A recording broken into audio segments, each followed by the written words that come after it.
210 billion. That's how much Marcus Licinius Crassus was worth at his peak. What can you learn from Crassus' story about becoming wealthy? Crassus was born to a noble family that had just lost most of its wealth. His father and brother were executed in a political purge, and their properties were seized. Seeking opportunity. Exiled in Hispania, after the purges, Crassus set out to rebuild his family's wealth. Hispania, particularly the regions of Lusitania and Baetica, was rich in resources like gold and silver, and its mines had been a crucial source of wealth for Rome. Right away, Crassus saw this as an opportunity. He wasted no time in gaining control of local mining operations. By building alliances with local elites, he ensured protection and profitability for his ventures.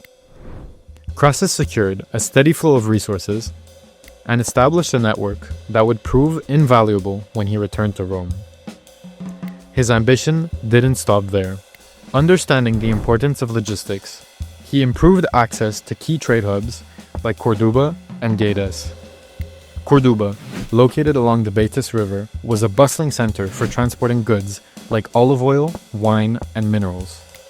Financing improvements to roads and storage facilities, he ensured a seamless flow of goods to and from Rome. By the time he returned to Rome in 83 BCE, Crassus had transformed himself from an exile into a serious contender. His wealth not only restored his family's status, but also allowed him to fund political alliances and military campaigns, setting the stage for his future dominance in Roman politics. Lesson 1. Opportunities are everywhere for those who seek them. Exile forced Crassus to act.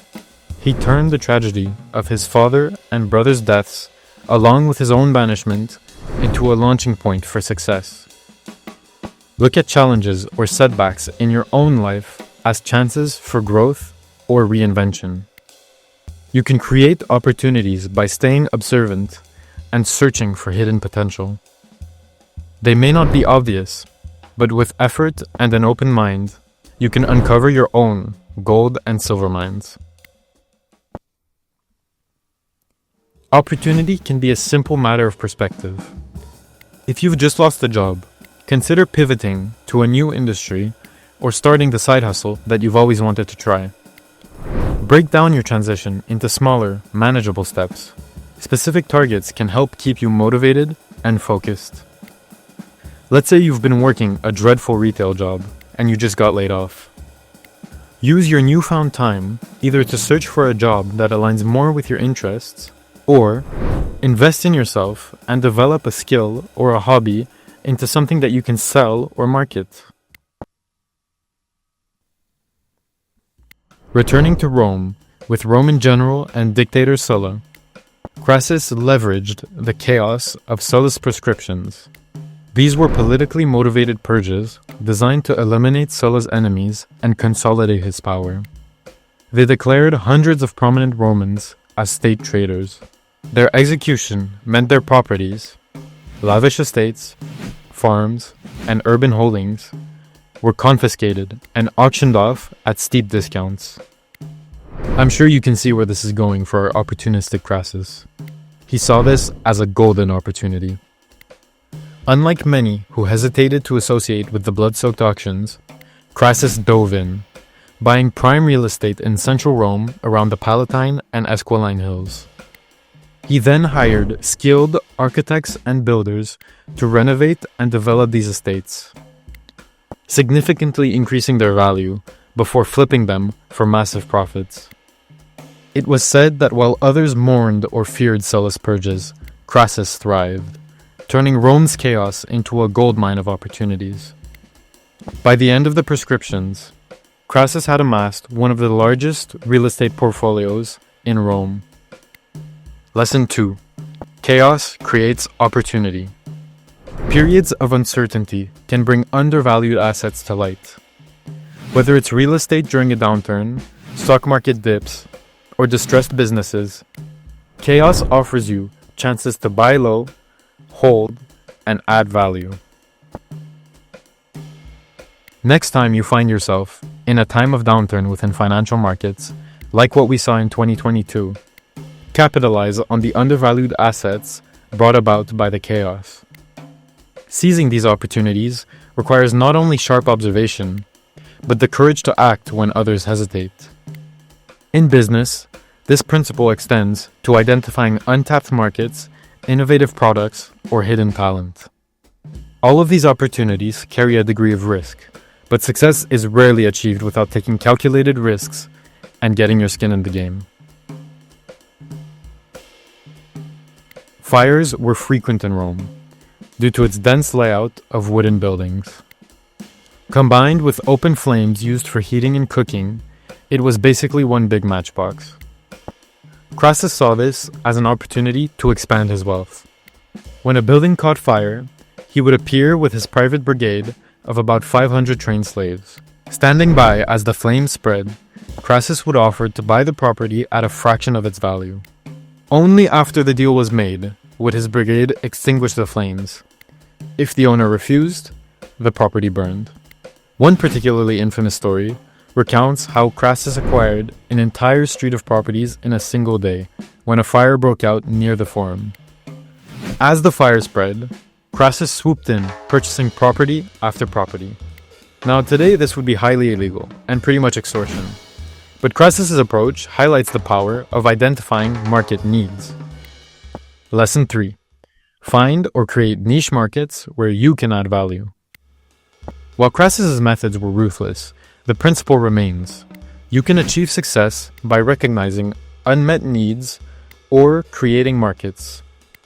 In 2007, Steve Jobs created a new market by introducing the iPhone. At the time, consumers didn't realize they needed a device that would combine a phone, music player, and internet browser. But we all know how successful the iPhone is today. Now, you don't need to be Steve Jobs. Usually, the best solution you can come up with is one that answers a problem you've experienced yourself. Think about problems you have, present or past, and think of ways you could solve them for yourself and others. Make sure to write these down. If you come up with anything half decent, you won't want to forget about it. If you can't think of anything from your own experience, look for industries or products where consumer needs are not fully met. Explore online forums and consumer reports to see products or services that customers are not completely satisfied with. Fix the problem and provide a better solution. Leveraging skilled labor. Crassus acquired thousands of slaves throughout his lifetime, prioritizing those with valuable skills such as architecture, construction, and craftsmanship. Unlike many Roman elites who used slaves solely for agricultural labor, Crassus saw their potential as skilled workers capable of creating immense value. Crassus was particularly interested in acquiring Greek slaves, who were highly regarded for their education and technical expertise. Greek architects and engineers were instrumental in designing aqueducts, temples, and large estates. Beyond construction, Crassus's workforce maintained his mines and trade operations. Mining required expertise in extraction and smelting, and Crassus ensured that his workers were well trained to maximize his output. It's even suggested that he organized his workforce into specialized teams, each focused on a specific part of the production process. Lesson 4. Invest in skills and efficiency. Finding and hiring skilled and talented workers is essential to any of your ventures. Just as Crassus sought out the most skilled workers to amplify his wealth, you must prioritize hiring talented individuals who can drive innovation and growth for you. Whether it's assembling a team of engineers, marketers, or developers, investing in people with the right skills can transform any of your ventures into a success story. Building a skilled team starts with a strong network. Think of your current connections. Who might be able to introduce you to people within your industry? For early entrepreneurs, your network is essential for finding opportunities, solving problems outside of your expertise, or learning from those with more experience than you. Once you've become an established entrepreneur, your network is where you'll likely find relevant, peer-reviewed talent for your projects. In Roman society, wealth alone was insufficient to build an important reputation. To ascend to the highest echelons of power, one needed military victories to demonstrate valor and leadership.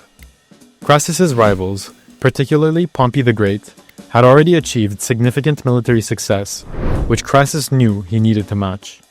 This changed during Spartacus's slave revolt, the largest and most threatening slave uprising in Roman history. Led by charismatic gladiator Spartacus, tens of thousands of slaves escaped and formed a formidable army that repeatedly defeated Roman forces. How did Crassus use such a catastrophe to his own advantage? He lobbied until he was appointed commander in the effort to suppress the rebellion. Then, he took decisive and brutal measures to restore order by reintroducing the ancient and feared punishment of decimation within his legions, executing 1 out of every 10 soldiers in units that had shown cowardice or fled in battle. Crassus's willingness to make ruthless decisions to achieve his objectives instilled discipline within his armies. By building a massive trench and wall system across the south of Italy, Crassus cornered Spartacus. Forced into a direct confrontation, the rebels were decisively defeated. Though Pompey Magnus claimed much of the credit for ending the revolt by mopping up fleeing rebels in the north, Crassus's role solidified his reputation as a capable leader and problem solver. To cement his dominance and send a message to potential dissenters, Crassus ordered the crucifixion of 6,000 captured slaves along the Appian Way, Rome's most prominent road. This gruesome display served as both punishment and deterrence, marking Crassus as a figure not to be trifled with. While Pompey's political maneuvering overshadowed Crassus in public perception, the campaign against Spartacus demonstrated Crassus's ability to take decisive action in the face of chaos, adding the coveted military accomplishment to his reputation. Lesson 5. Reputation. Reputation is a powerful asset. Whether in your career or personal life, stepping up during difficult times can set you apart and prove to others that you are capable. Handling high-stakes challenges can demonstrate your value and create lasting opportunities. Think of anyone in your surroundings facing a problem and offer them your help. This could be a friend, family, or a colleague. Whether they accept or not is irrelevant. Simply offering your help builds your reputation as considerate and dependable, the kind of person others enjoy working with. Don't go out of your way to tell people about your benevolence. You'll seem shallow and make others envious. Actions speak louder than words. If you did a good job and the person you helped is a decent human being, they'll give you the credit, and your good reputation will spread naturally. Seeking to cement his legacy, he led a Roman army of approximately 40,000 into Parthian territory in an ill-conceived and poorly executed campaign. Inexperienced in Eastern warfare, Crassus failed to adapt to the Parthians' hit-and-run tactics. His army was lured into the desert, where it was systematically worn down, surrounded, and crushed. Crassus's life ended in 53 BC after the Battle of Carrhae, where Roman and Greek historians claim the Parthians poured molten gold down his throat as a symbolic punishment for his insatiable greed. Like most other men of power, Crassus's death was a result of his overconfidence in his abilities. Always keep your ego in check. Listen to those around you, and you'll be able to avoid marching into battle unprepared. Lessons from Crassus's journey. Crassus's life teaches us timeless lessons about building wealth and influence. From seizing undervalued opportunities, to forming strategic partnerships, investing in talent, and navigating crises, his methods remain relevant across centuries. Whether in ancient Rome or today's marketplace, the principles are universal. Take calculated risks, build relationships, and think several steps ahead. What other entrepreneurs should we explore next? Let me know in the comments down below.